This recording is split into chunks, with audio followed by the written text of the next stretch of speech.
Wilbur was a World War II veteran, spent most of his time in Europe, France and England, building camps for the troops.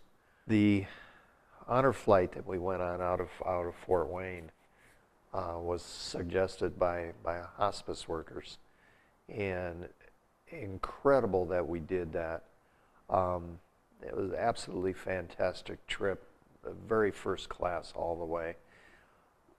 He was very emotionally impacted by the trip, getting to see all the monuments and the honors that were bestowed to our military with the World War II and the Korean and the Vietnam Wall. All of that brought back a tremendous flood of memories for him. When we got back from the trip, this was the most incredible thing. We arrived back in Fort Wayne late that evening, about 10 o'clock at night. And there must have been, oh my gosh, there must have been 1,000 people there to welcome us back.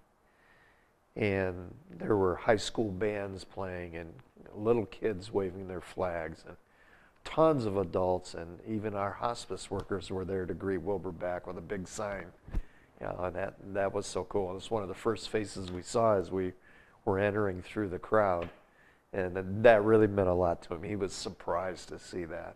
He made the comment as we came through the crowd, which kind of really settled with me very strongly, was we celebrated overseas when the war ended, but when we came home to nothing like this. It would have been so good to have received this kind of welcoming when we came home. Wilbur was under the care of hospice for over a year, and we made a promise to him that we would not have him in a nursing facility, that he would be able to be at home with us. My wife being a nurse, I mean, it was pretty much secondhand for her, a little more emotional because she was taking care of not just a patient, but taking care of her father. And that's one of the most important things that I found with hospice, was their willingness to be there literally every week, every day if needed. Before, it wasn't just for Wilbur, it was for Karen and myself as well, and even the rest of the family. At one point, quite honestly, during that year, we got to the point where my wife and I were both just literally exhausted because of the stress and the 24-hour constant care that he needed. And it was incredible that they were able to take him into Hospice House for the weekend.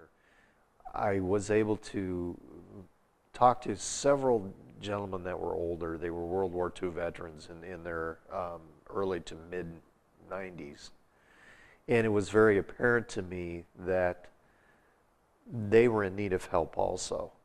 And I was able to kind of, I guess, maybe counsel them a little bit about the Center for Hospice Care and the benefits that they could get from that, and the peace of mind that they could receive, as well as not just them but their families, which was, I think, one of the things that was so most important. And to help them know that there are people out there in the community that are caring and want to take care of them and help them get through everything that they're going through.